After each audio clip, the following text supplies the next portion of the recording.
Ya, masih melanjutkan dari tema bagian kedua tadi. Kali ini saya akan tunjukkan sistem unit yang ada di dalam software Blender.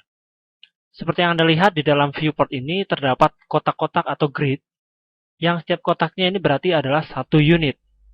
Anda bisa melihat angkanya ini apabila Anda membuka jendela properti yang ada di sebelah kanan ini. Anda bisa klik tanda plus ini, atau Anda bisa klik N pada keyboard, seperti itu. Kemudian Anda bisa melihat di bagian atas, di bagian pull down menu, di sini ada yang namanya transform. Anda bisa klik ini, atau Anda bisa juga menggunakan A pada keyboard untuk membukanya. Kemudian di sini ada lokasi, rotasi, dan skala, serta dimensi dari objek yang ada di dalam scene. Kebetulan memang setiap kali kita membuka Blender, maka kita akan diajukan dengan sebuah objek cube. Dan objek cube ini berada di posisi 0 dari sumbu X, Y, dan Z. Dan rotasinya juga masih 0 derajat, dan skalanya semuanya adalah 1. Dan untuk dimensinya, di sini kita lihat adalah X, Y, dan Z 2. Nah, angka-angka yang ada di sini itu adalah istilahnya adalah unit. Dan kalau Anda ingin melihat satuannya, Anda bisa masuk ke tab Scene. Kemudian di sini Anda akan melihat di bagian unit. Nah, di bagian sistem unit ini yang aktif adalah none. Sementara kalau kita aktifkan metrik di sini, maka kita akan diberikan dengan satuan meter. Seperti yang Anda lihat, sekarang sistem unitnya sudah berubah menjadi M. Dan sekarang ukuran objeknya adalah 2 meter kali 2 meter. Nah, kalau kita amati per kotak ini adalah 1 unit atau 1 meter. Jadi kalau ini saya isi none, kita akan melihat dari view top, Anda bisa klikkan angka 7.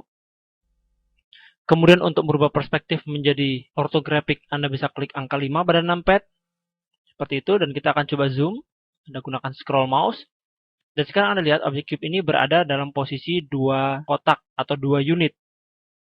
Dan kalau misalkan ini kita geserkan ke sumbu X, misalkan 1 unit, enter, seperti itu, maka dia akan bergeser ke arah panah yang berwarna merah, 1 kotak.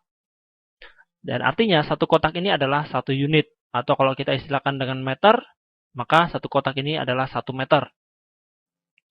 Oke, nah untuk menggeser objek, tanpa Anda menggunakan manipulator yang ada di bawah, Anda juga bisa menggunakan isian yang ada di dalam transform ini. Jadi misalnya kalau kita geser ke sumbu X 2, maka dia akan bergeser 2 unit ke kanan. Kalau kita ingin naikkan ke atas, saya akan lihat dulu dari samping. Dia berada di 1 unit ke bawah, maka kita isikan sumbu Z 1, maka dia akan naik ke dalam permukaan dari grid Z. Seperti itu. Dan untuk rotasinya juga sama. Jadi di sini ada rotasi. Kalau misalkan Anda menginginkan rotasi di sumbu Z, maka Anda bisa isikan sumbu Z di sini, misalkan 45 derajat. Seperti itu. Sumbu Y misalkan 30 derajat. Seperti itu. Dan seterusnya. Termasuk juga skala. Jadi skala ini kita bisa isikan di sini. Kalau misalkan Anda menginginkan dia kembali ke posisi semula, Anda isikan lagi ke 0. 0 dan 0. Dan untuk skalanya adalah 1 kali 1 kali 1. Oke, ini adalah bagaimana kita mengisi atau melihat posisi objek, rotasi, dan skala dengan menggunakan isian yang ada di dalam jendela transform. Nah, setelah kita mengetahui tentang sistem unit tadi, sekarang kita bisa menggabungkan antara perpindahan objek atau rotasi objek dengan sistem unit. Oke, misalnya seperti ini. Misalnya saya ingin menggeser objek cube ini ke sebelah kanan. Sebelah kanan ini adalah sumbu X ya. Kalau Anda lihat yang berwarna merah ini, Anda bisa juga lihat di bagian bawah sini bahwa yang merah ini adalah sumbu X. Jadi kalau misalkan saya ingin menggeser objek cube ini ke sumbu X, kurang lebih 5 unit misalnya, 1, 2, 3, 4, 5, seperti itu, maka saya bisa gunakan keyboard shortcut seperti ini. G, grab, kemudian X, ya, kemudian 5. Maka dia sudah bergeser 5 unit ke sumbu X. Kebalikannya juga begitu. Jadi kalau misalkan ini kita ingin geser ke kiri, maka kita isikan negatif. Misalnya G untuk grab, X untuk sumbu X, dan negatif 10 misalnya. Maka dia sudah bergeser ke kiri sejauh 5 unit dari pusat grid. Ke atas juga seperti itu ya. Ke atas ini adalah sumbu Z. Maka saya klik G, Z, 5, maka dia sudah naik 5 unit. Oke, saya akan reset lagi, Anda bisa tekan Alt dan G, maka dia sudah kembali ke posisi semula. Nah, berikutnya misalkan rotasi. Saya ingin objek ini berotasi di sumbu X 45 derajat misalnya ya. Maka saya bisa tekan R untuk rotasi, X untuk sumbu X, dan 45 untuk sumbu untuk 45 derajat. Skala, kemudian saya isikan 2. Ya, ingat kalau skala adalah 1, 2, 3, dan seterusnya ya. 1 untuk 100%, 2 untuk 200% lebih besar, 3 untuk 300% lebih besar. Oke, saya akan kembalikan lagi reset objeknya, yaitu ALT rotasi, ALTR, dan ALTS. Reset skala.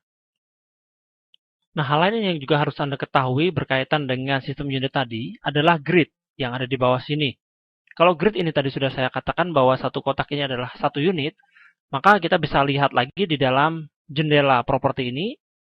Kemudian Anda buka display, dan Anda bisa melihat di sini, di bagian display, di sini terdapat grid floor, dan dalam keadaan dinyalakan atau aktif. Kalau kita matikan tanda cawang ini, maka kita tidak akan bisa melihat grid yang ada di dalam 3D view. Kemudian juga di sini ada skalanya. Skala di sini adalah 1 unit untuk setiap kotak. Kalau misalkan ini saya tekan angka 7 dalam numpad, maka kita bisa melihat dari viewport atas. Dan Anda perhatikan, kalau misalkan skalanya ini saya buat 2, maka sekarang satu kotaknya itu adalah 2 unit. Satu kotak ini adalah 2 unit. Demikian juga kalau misalkan ini saya buat 0,5, maka satu kotaknya ini adalah setengah unit. Kemudian di sini ada subdivision. Ini saya akan kembalikan dulu ke angka 1. Subdivision ini adalah pembagian dalam satu unit. Jadi kalau ini saya zoom lagi, maka Anda akan bisa melihat di sini. Ya, kalau kurang terang saya akan coba ganti dulu tampilannya di dalam user preferences, themes. Saya akan ganti untuk tampilannya menjadi, saya akan terangkan seperti ini. Dan saya tutup dulu. Dan kita teruskan lagi. Ya, dalam satu unit ini, dalam satu kotak ini dibagi lagi menjadi 10. Jadi di sini ada 10 buah kotak lagi. Yang artinya satu kotak ini adalah 10 cm. Jadi 10 cm dikali 10 sama dengan 100 cm atau 1 meter. Kemudian di atas ini ada line yang isinya adalah 16. Kita bisa lihat dari view perspektif. Anda bisa klik angka 5 untuk melihat perspektif seperti itu. Dan jumlah garis yang ada di sini adalah 16. Kalau misalkan ini saya kurangi, maka dia akan semakin berkurang seperti itu. Ya, 1, 2, 3, 4, 5. Ya, 5 garis. Kalau misalkan ini saya tambahkan, misalkan tadi menjadi 20, maka dia akan semakin melebar. Kemudian di sini juga ada pilihan untuk sumbu Z. Kalau memang Anda menginginkan, di sini ada grid floor untuk sumbu Z. Kalau misalkan ini saya matikan pun, maka di sini akan hilang untuk grid floor-nya. Oke, itu adalah sedikit yang harus Anda ketahui tentang sistem unit dan juga grid.